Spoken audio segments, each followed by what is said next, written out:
Halo cuy, selamat datang di channel Anti Meta. Di video kali ini gue akan sharing ke kalian 10 rekomendasi manhwa terbaik yang sudah pernah saya baca. Dan kalian harus mencoba baca setidaknya satu kali cuy. Nah, untuk listnya kali ini gue bakal share manhwa dengan karakter utama yang overpower seperti biasanya. Penasaran apa aja komik atau manhwanya? Nah, sebelum lanjut ke listnya, buat kalian yang baru gabung di channel ini, jangan lupa subscribe dan nyalakan notifikasinya cuy, agar tidak ketinggalan video-video menarik dari channel ini. Yuk, tanpa basa-basi lagi, langsung saja masuk ke videonya.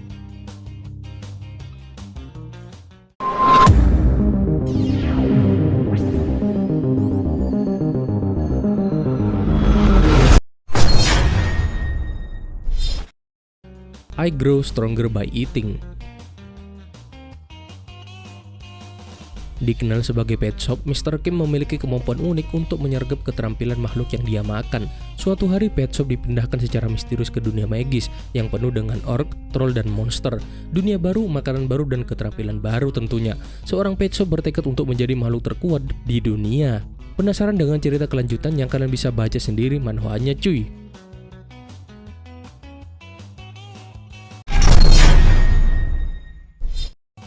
The Game That I Came From.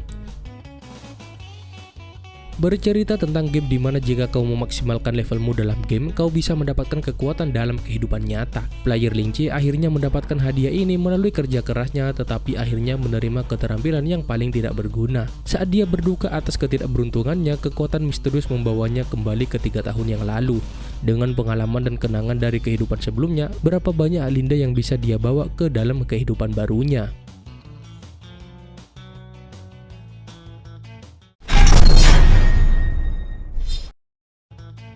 Legend of Azura the Venom Dragon.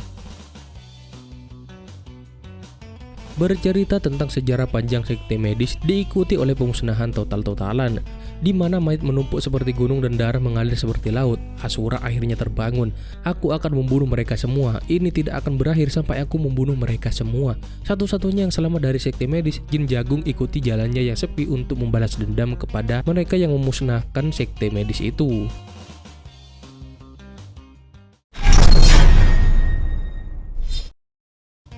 Return of the Greatest Lancer.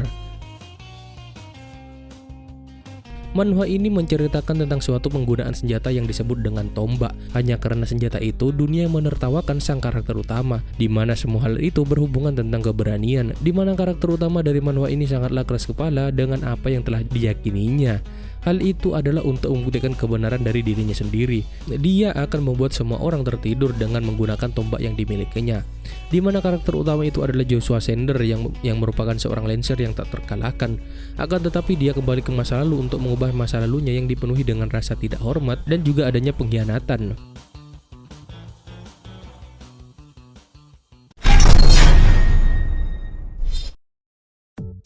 Max Out Leveling.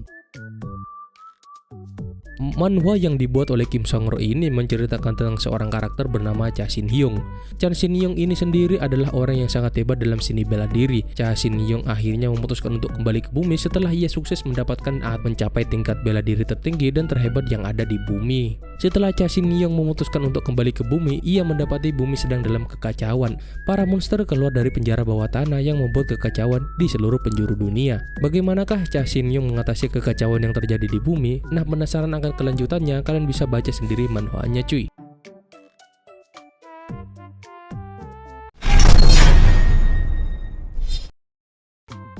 The Book of Lightyear.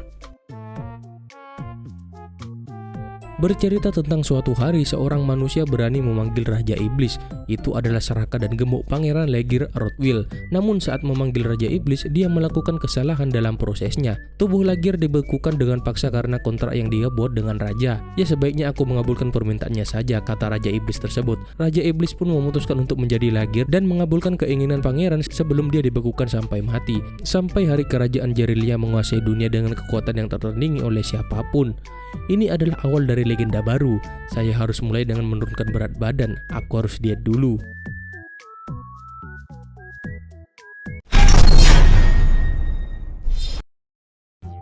Talent Swallowing Magician. menceritakan kisah tentang Eric Melfinger. Dia merupakan seorang pewaris kekuasaan dari keluarga sihir ternama.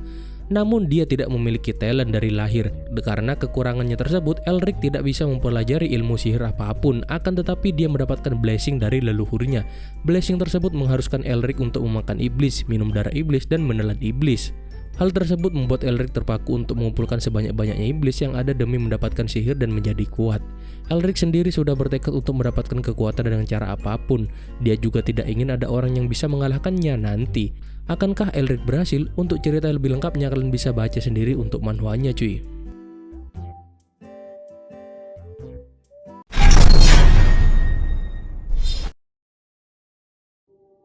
The Return of the Crazy Demon. Pria yang tergila-gila pada seni bela diri Le Jaha sang Mad Demon. Dia kembali ke masa dirinya masih orang normal yang belum menjadi gila. Le Jaha dikenal sebagai Mad Demon. Dirinya mencuri Heavenly Jet, harta pemimpin kultus demonik. Alasannya sederhana, karena ia tidak menyukai si pemimpin. Setelah pengejaran tiada henti dari kultus demonik, Le Jaha menemui jalan buntu dan tidak bisa kabur lagi.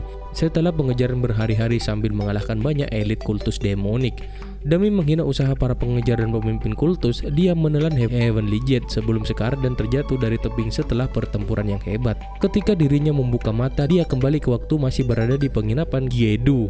Pada masa dirinya masih dipandang rendah oleh semua orang. Dengan kembali ke masa lalu, dalam pikirannya bukan mempertanyakan situasi, melainkan suatu hal. Aku bisa bertambah kuat karena ini jalan yang sudah pernah dilaluinya, dan fakta kalau dia sangat memahami seni bela diri. Dia sadar bisa menjadi lebih kuat ketimbang dirinya yang Mad Demon.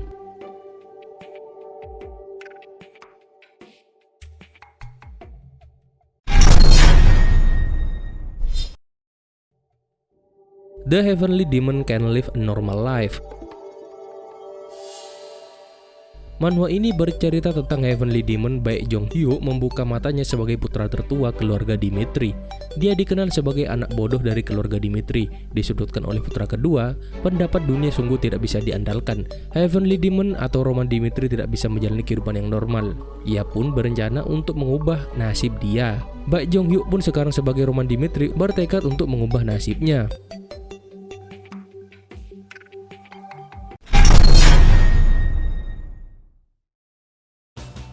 The World After the Fall. The World After the Fall mengisahkan tentang umat manusia yang secara mendadak disummon untuk menjadi walker. Perubahan ini menuntut seluruh umat manusia untuk menyelesaikan seluruh lantai yang terdapat pada tower demi bisa menyelamatkan dunia. Keberlangsungan dunia saat ini hanya bergantung pada kerjasama umat manusia, meski dengan rasa tertekan dan beban yang begitu besar. Kemudian Regression Stone muncul dengan tiba-tiba. Karena inilah para walker kini dapat kembali ke masa lalu. Tanpa disadari, kemampuan untuk beralih masa ini membuat hampir semua walker meninggalkan masa kini. Sementara itu Carpe Diem yang merupakan umat manusia terakhir sekaligus satu-satunya harapan dunia memutuskan untuk terus berjuang. Ia adalah satu-satunya tokoh yang menolak untuk mengabaikan kelangsungan dunia. Artinya Carpe Diem adalah seseorang yang memutuskan untuk tidak melakukan regresi, meski ia pun tahu bahwa semua manusia telah kembali ke masa lalu. Sayangnya ketika ia berhasil mencapai lantai 100, keraguan menghampiri benaknya. Carpe Diem seakan tidak tahu lagi apa yang harus dipercayainya.